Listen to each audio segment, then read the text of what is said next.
আসসালামু আলাইকুম বন্ধুরা, আশা করি সবাই ভালো আছো। আজ আমরা সমাধান করব যশোর বোর্ড 2024-এর হিসাব বিজ্ঞান প্রথম পত্রের একটি অত্যন্ত গুরুত্বপূর্ণ সৃজনশীল প্রশ্ন। প্রশ্নটি মিস্টার উৎসবের পর্যটন কুটির সেবাধর্মী প্রতিষ্ঠানের রেওয়ামিল এবং সমন্বয় নিয়ে। চলো দেরি না করে শুরু করা যাক। প্রথমে আমরা রেওয়ামিল এবং অন্যান্য তথ্যাবলী বা সমন্বয়গুলো একটু দেখে নিই। এখানে আমাদের কাছে আছে হচ্ছে তোমার নগদ তহবিল ৭০,০০০ টাকা, সাপ্লাইজ ৩,৪০,০০০ টাকা, অগ্রিম ভাড়া ১,২০,০০০ টাকা, যন্ত্রপাতি ৬,০০,০০০ টাকা, বেতন খরচ ১২০% ৮০,০০০ টাকা, সেবায় ৪,২০,০০০ টাকা, অনুপার্জিত সেবায় ১,৫০,০০০ টাকা, ৫% ঋণ ২,৮০,০০০ টাকা, প্রাপ্য হিসাব ১,৮০,০০০ টাকা, প্রদেয় হিসাব ১,০০,০০০ টাকা, উত্তোলন ৬০,০০০ টাকা এবং মূলধন ৫,০০,০০০ টাকা। এখানে আমাদের কাছে নগদান, সাপ্লাইজ, অগ্রিম ভাড়া এবং যন্ত্রপাতির মতো সম্পদ আছে, পাশাপাশি সেবায় বেতন খরচ এবং ঋণের মতো কিছু হিসাবও দেওয়া আছে।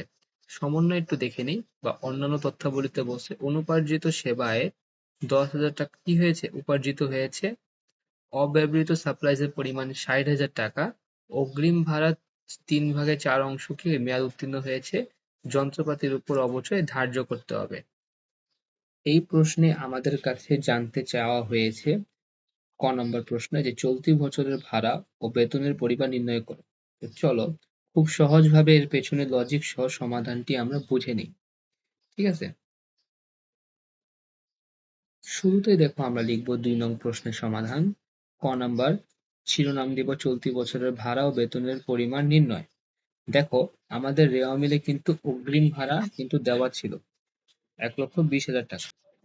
আমাদের রেওয়া মিলে অগ্রিম ১,২০,০০০ টাকা দেওয়া ছিল এবং অন্যান্য যে তথ্যাবলী ছিল, এই অন্যান্য তথ্যাবলী যে ৩ নম্বর সমন্বয়তে দেখো অগ্রিম ভাড়া ৩/৪ অংশ মেয়াদ উত্তীর্ণ হয়েছে। হ্যাঁ, হিসাব বিজ্ঞানের ভাষায় যখন কোনো অগ্রিম খরচের মেয়াদ শেষ হয়ে যায় ঠিক ততটুকুই আমাদের জন্য এই প্রকৃত খরচ। তাই দেখো আমরা কি করব, চলতি বছরের ভাড়া লিখে ১,২০,০০০ টাকার সাথে ৩ দিয়ে গুণ করব আর ৪ দিয়ে ভাগ করব। তাহলে আমরা কি যাব, আমাদের চলতি বছরের ভাড়া ৯০,০০০ টাকা পেয়ে যাব। এবার আসো বেতনের ক্ষেত্রে। তো আমরা বেতনে দেওয়া মিলে বেতন খরচ ১২০% দেওয়া আছে ৮০,০০০ টাকা। এই ১২০% কথাটার মানে কি? এর মানে হলো আমরা চলতি বছরের ১০০% বেতনের পাশাপাশি আরো ২০% অগ্রিম দিয়ে রেখেছি। কিন্তু আমাদের বের করতে হবে শুধু চলতি বছরের অর্থাৎ ১০০% এর মান। তাহলে দেখো আমরা কিভাবে সমাধানটা, আমরা শিরোনাম দিব চলতি বছরের বেতন, রেওয়া মিলের ৮০,০০০ টাকা নিয়ে আসবো। এই ৮০,০০০ টাকা যদি ১২০% হয় তবে ১০০% কত? এটাকে আমরা ঐকিক নিয়মে বা সরাসরি ভাগ করে বের করতে পারি। কিভাবে? ৮০,০০০ সাথে ১০০ দিয়ে গুণ করব, ১২০ দিয়ে ভাগ করব, তাহলে বেশ হয়ে গেল, আমাদের ক অংশের সমাধানটা বের হয়ে গেছে ৬৬,৬৬৭ টাকা। এখানে মূল ট্রিকটা ছিল ১২০ থেকে ১০০% বের করা এবং অগ্রিমের কতটুকু খরচ হয়েছে তা বুঝে নেওয়া। আশা করি তোমরা সবাই বুঝতে পেরেছো। বন্ধুরা, আমরা ক অংশের সমাধান করেছি। এখন আমরা দেখব এই সৃজনশীল প্রশ্নের সবচেয়ে গুরুত্বপূর্ণ অংশ খ নং প্রশ্নের সমাধান। এখানে আমাদের মিস্টার উৎসবের পর্যটন কুটিরে ২০২৩ সালের জন্য বিশদ আয় বিবরণী তৈরি করতে বলা হয়েছে।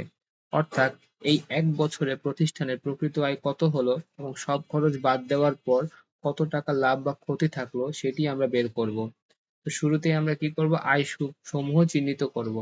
তাহলে আমাদের খ নাম্বার প্রশ্নতে যাওয়ার আগে আমরা সমাধানে লিখব পর্যটন কুটির প্রতিষ্ঠানের নাম, বিশদ আয় বিবরণী ২০২৩ সালের ৩১ ডিসেম্বর সমাপ্ত বছরের জন্য। এরপর হচ্ছে আমরা আমাদের কাঙ্ক্ষিত ছকটি টানবো, বিবরণ টাকা টাকা। এবার আমরা কি করব, আয় সমূহকে চিহ্নিত করব। তো বিশদ আয় বিবরণীর শুরুতেই আমরা প্রতিষ্ঠানের আয়গুলো লিখব। এখানে প্রধান আয় হলো সেবা আয়। তাহলে আমরা আমাদের রেওয়া মিলে সেবায় দেওয়া ছিল তোমার হচ্ছে ৪,২০,০০০ টাকা, সেটা আমরা লিখে ফেললাম। তবে সমন্বয়ের ১ নম্বরে বলে দেওয়া হয়েছে অনুপার্জিত সেবায় ১০,০০০ টাকা কি হয়েছিল, তোমার উপার্জিত হয়েছে। এর মানে হলো আগে যে টাকাটা অগ্রিম ছিল এখন তার মধ্য থেকে ১০,০০০ টাকা আমরা এখন আয় হিসেবে দেখাতে পারবো। তো সেক্ষেত্রে আমরা কি করব, আমাদের সেবা আয়ের সাথে যে অনুপার্জিত সেবা আয়টা আমাদের উপার্জিত হয়েছে সেটা আমরা দেখাবো। তো অনুপার্জিত সেবায় অর্জিত হয়েছে ১০,০০০ টাকা যদি আমরা যোগ করি তাহলে আমাদের মোট টাকা দাঁড়ায় হচ্ছে 4,30,000 টাকা। এটি আমাদের মোট সেবায়। এবার আমরা চলে যাব ব্যয়সমূহতে। এবার আমরা মোট আয় থেকে সব ধরনের ব্যয় বা খরচগুলো বাদ দিব। ঠিক আছে? শুরুতে ব্যয়সমূহ শিরোনাম দিলাম। বেতন ও ভাড়া খরচ এই দুটি আমরা ক অংশ থেকে পেয়েছি। তো আমাদের বেতন টাকা কত টাকা ছিল? ৬৬,৬৬৭ টাকা, এবং আমরা ভাড়াও কিন্তু ওইটাও কিন্তু আমাদের ক নাম্বার থেকে পেয়েছিলাম। এজন্য আমরা ভাড়া খরচ এখানে লিখলাম ৯০,০০০ টাকা। এরপর আমরা নিয়ে আসবো হচ্ছে সাপ্লাইজ খরচ। রেওয়া মিলে আমাদের সাপ্লাইজ ছিল কত টাকা? দেখি তো, ৩,৪০,০০০ টাকা। কিন্তু সমন্বয়ে বলে দেওয়া ছিল অব্যবহৃত সাপ্লাইজের পরিমাণ ৬০,০০০ টাকা। তাহলে আমরা কি করব? এই যে সাপ্লাইজ খরচ লিখে আমরা চিন্তা করব যে আহ, আমাদের খরচ করেছি কত টাকা। সেক্ষেত্রে ৩,৪০,০০০ টাকার সাথে ৬০,০০০ টাকা বাদ দিলেই আমরা পাবো হচ্ছে প্রকৃত খরচ ২,৮০,০০০ টাকা। এবার হচ্ছে ঋণের সুদ, সবচেয়ে গুরুত্বপূর্ণ। রেওয়া মিলে ঋণ ছিল ৫% ঋণ, তোমার হচ্ছে দেওয়া ছিল ২,৮০,০০০ টাকা এবং তারিখ দেওয়া ছিল। অর্থাৎ আমাদের জুন থেকে ডিসেম্বর পর্যন্ত মোট ৭ মাসের সুদ ধরতে হবে। ঠিক আছে? তো সেক্ষেত্রে আমরা দেখো কিভাবে বের করেছি। আম, আমাদের রেওয়া মিলে ২,৮০,০০০ টাকার সাথে ৫% বের করলাম। আর জুন থেকে ডিসেম্বর পর্যন্ত মোট ৭ মাসের সুদ আমরা কি করছি? ৭ দিয়ে গুণ করছি, ১২ দিয়ে ভাগ করছি। তাহলে আমাদের কত টাকা আসে? ৮,১৬৭ টাকা। এবার আমরা বের করবো হচ্ছে যন্ত্রপাতির অপচয়। যন্ত্রপাতির মূল্য রেওয়া মিলে দেওয়া ছিল তোমার হচ্ছে ৬,০০,০০০ টাকা, এবং এর উপর হচ্ছে সমন্বয়তে বলছে হচ্ছে ১০% হারে অবচয় ধার্য করতে হবে। সেক্ষেত্রে অবশ্যই ধার্য করলে আমাদের আসে হচ্ছে ৬০,০০০ টাকা। এখন আমরা কি করব? আমাদের মোট ব্যয় যোগ করব। এখন আমরা আমাদের সকল খরচগুলোকে যোগ করব। আর আমরা যদি আমাদের সকল খরচ যোগ করি তাহলে আমাদের মোট ব্যয় আসবে হচ্ছে ৫,০৪,৮৩৪ টাকা। এখন আমরা সব খরচ যোগ করে মোট আয় থেকে বিয়োগ করব।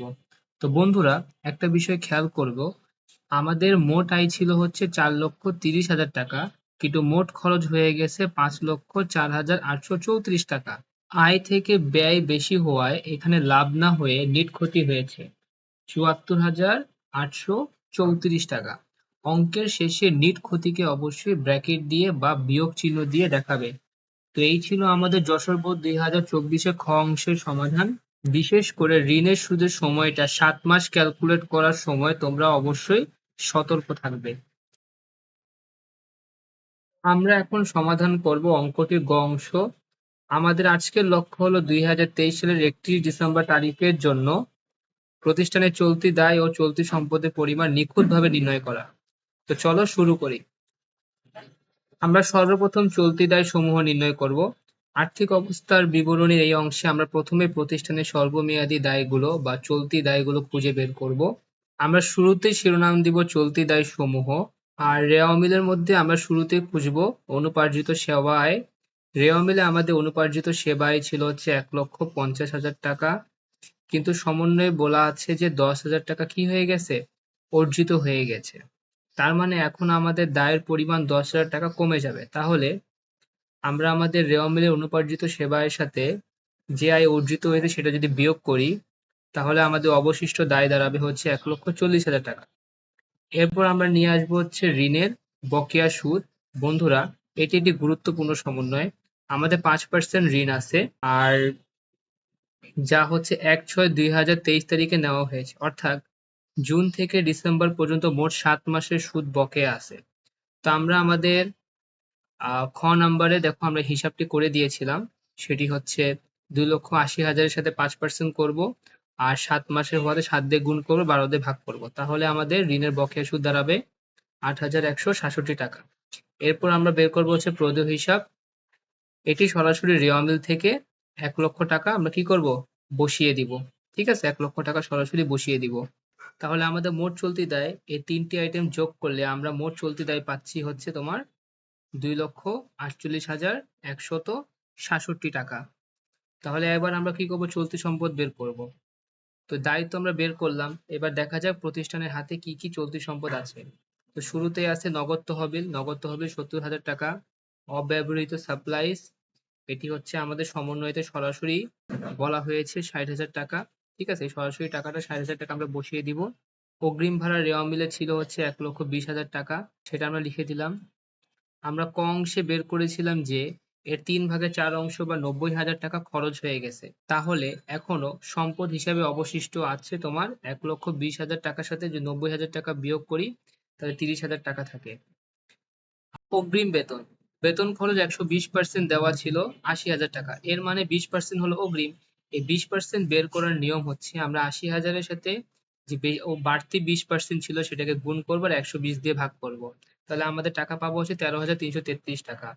এরপর আমরা নিয়ে আসবো প্রাপ্য হিসাব, প্রাপ্য হিসাব আমরা সরাসরি রেওয়ামিল থেকে 1,80,000 টাকা লিখে দিব। তাহলে আমরা যদি এখন আমাদের মোট চলতি সম্পদ গুলা হচ্ছে যোগ করি, আমাদের সবগুলো মোট চলতি সম্পদ যোগ করলে আমাদের মোট চলতি সম্পদ দাঁড়ায় হচ্ছে 3,53,333 টাকা। তাহলে ভিডিওটি এই পর্যায়ে তোমরা স্ক্রিনে একটি পূর্ণাঙ্গ ছক দেখতে পাচ্ছ যেখানে আমরা দায় এবং সম্পদগুলোকে আলাদাভাবে দেখালাম। পরীক্ষার খাতায়ও তোমরা ঠিক এইভাবে উপস্থাপন করবে। তো বন্ধুরা, এই ছিল আমাদের যশোর বোর্ড 2024-এর 2 নম্বর সৃজনশীল প্রশ্নের পূর্ণাঙ্গ সমাধান। আশা করি ক্লাসটি তোমাদের জন্য অনেক উপকারে এসেছে। বিশেষ করে অগ্রিম বেতন এবং ঋণের সুদের মতো জটিল সমন্বয়গুলো এখন তোমাদের কাছে একদম পরিষ্কার। যদি ভিডিওটি ভালো লেগে থাকে এবং তোমরা শিখতে পারো তবে ভিডিওটি একটি লাইক দিও এবং তোমার বন্ধুদের সাথে একটি শেয়ার করো যাতে তারাও উপকৃত হতে পারে।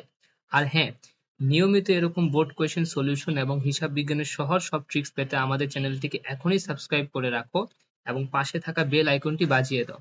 এতে পরবর্তী কোনো ভিডিও আপলোড করার সাথে সাথে তুমি নোটিফিকেশন পেয়ে যাবে। তোমাদের কোনো নির্দিষ্ট বোর্ডের বা অন্য কোনো অঙ্কের সমাধান লাগলে অবশ্যই কমেন্টে লিখে জানাও। আজ এই পর্যন্তই, দেখা হবে পরবর্তী ক্লাসে। ততক্ষণ তোমরা সবাই ভালো থেকো, সুস্থ থেকো।